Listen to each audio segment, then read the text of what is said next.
Good evening प्यारे बच्चों, आपका स्वागत है हमारे प्यारे से YouTube channel real education class 10th में। मैं आशा करता हूं कि बच्चों आप सभी अच्छे होंगे और अपना पढ़ाई अच्छे से कर रहे होंगे। बच्चों, अगर आप इस चैनल पर नए हैं तो इस चैनल को सब्सक्राइब जरूर कर लें और साथ ही बेल आइकन को ऑल पर सेट कर लें, जिससे कि आने वाली वीडियो का नोटिफिकेशन सबसे पहले आप तक पहुंचे। प्यारे बच्चों, आज हम लोग एक नई क्लास पढ़ेंगे जिसमें परंपरा का मूल्यांकन पाठ का फुल स्टोरी वीडियो कराया जाएगा। बच्चों, अगर आपको ये वीडियो अच्छा लगे तो एक लाइक जरूर करें और साथ में चैनल को सब्सक्राइब करना न भूलें। बच्चों, अब हम अपनी नई क्लास शुरू करते हैं। परंपरा का मूल्यांकन पाठ का सारांश लिखें। प्रस्तुत पाठ परंपरा का मूल्यांकन ख्यातिप्राप्त आलोचक रामविलास शर्मा द्वारा लिखित है। इसमें लेखक ने प्रगतिशील रचनाकारों के विषय में अपना विचार प्रकट किया है। लेखक का मानना है कि क्रांतिकारी साहित्य रचना करने वालों के लिए साहित्य की परंपरा का ज्ञान होना अति आवश्यक है, क्योंकि साहित्यिक परंपरा के ज्ञान से ही प्रगतिशील आलोचना का विकास होता है और साहित्य की धारा बदली जा सकती है तथा नए प्रगतिशील साहित्य का निर्माण किया जा सकता है। मनुष्य आर्थिक जीवन के अलावा एक प्राणी के रूप में भी जीवन व्यतीत करता है। साहित्य विचारधारा मात्र नहीं है। साहित्य में विकास प्रक्रिया चलती रहती है। जैसे जैसे समाज का विकास होता है वैसे वैसे साहित्य का भी। व्यवहार में देखा जाता है कि 19वीं तथा 20वीं सदी के कवि, क्या भारत के, क्या यूरोप के, ये तमाम कवि अपने पूर्ववर्ती कवियों की रचनाओं का मनन करते हैं, उनसे सीखते हैं और नई परंपराओं को जन्म देते हैं।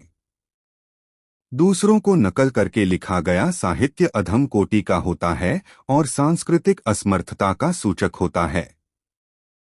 लेकिन उत्तम कोटि का साहित्य दूसरी भाषा में अनुवाद किए जाने पर अपना कलात्मक सौंदर्य खो देता है। तात्पर्य यह कि ऐसे साहित्य से कला की आवृत्ति नहीं हो सकती। जैसे अमेरिका अथवा रूस ने एटम बम बनाए, लेकिन शेक्सपियर के नाटकों जैसी चीज दोबारा लेखन इंग्लैंड में भी नहीं हुआ। 19वीं सदी में शेली तथा वायरन ने अपनी स्वाधीनता के लिए लड़ने वाले यूनानियों को एकात्मकता की पहचान करने में सहयोग किया था। भारतीयों ने भी अपनी स्वाधीनता संग्राम के दौरान इस एकात्मकता को पहचाना। मानव समाज बदलता है और अपनी अस्मिता कायम रखता है, क्योंकि जो तत्व मानव समुदाय को एक जाति के रूप में संगठित करता है। साहित्य परंपरा के ज्ञान के कारण ही पूर्वी एवं पश्चिमी बंगाल के लोग सांस्कृतिक रूप से एक हैं।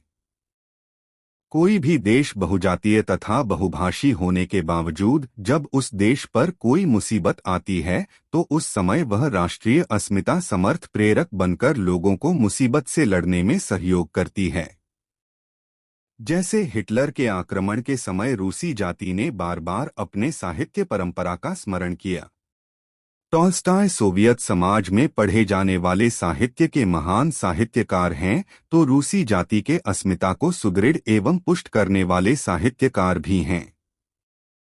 1917 ईस्वी के रूसी क्रांति के पहले वहां रूसी तथा गैर रूसी थे, किंतु इस क्रांति के बाद रूसी तथा गैर रूसी जातियों के संबंधों में बहुत बड़ा परिवर्तन हुआ। सभी जातियां एक हो गई। फिर भी जातियों का मिलाजुला इतिहास जैसा भारत का है वैसा सोवियत संघ का नहीं है। यूरोप के लोग यूरोपियन संस्कृति की बात करते हैं, लेकिन यूरोप कभी राष्ट्र नहीं बना। राष्ट्रीयता की दृष्टि से भारत ही एक ऐसा देश है जहां राष्ट्रीय एक जाति द्वारा दूसरी जाति पर थोपी नहीं गई, बल्कि वह संस्कृति तथा इतिहास की देन है। इस संस्कृति के निर्माण में देश के कवियों का महान योगदान है। रामायण एवं महाभारत इस देश की संस्कृति की एक कड़ी है, जिसके बिना भारतीय साहित्य की एकता भंग हो जाएगी। लेखक का तर्क है कि यदि जारशाही रूस समाजवादी व्यवस्था कायम होने पर नवीन राष्ट्र के रूप में पुनर्गठित हो सकता है, तो भारत में समाजवादी व्यवस्था कायम होने पर यहाँ की राष्ट्रीय अस्मिता पहले से कितना पुष्ट होगी, इसकी कल्पना की जा सकती है। आत्म समाजवाद हमारी राष्ट्रीय आवश्यकता है। पूंजीवादी व्यवस्था में शक्ति का अपवाह होता है। देश के साधनों का समुचित उपयोग समाजवादी व्यवस्था में ही होता है।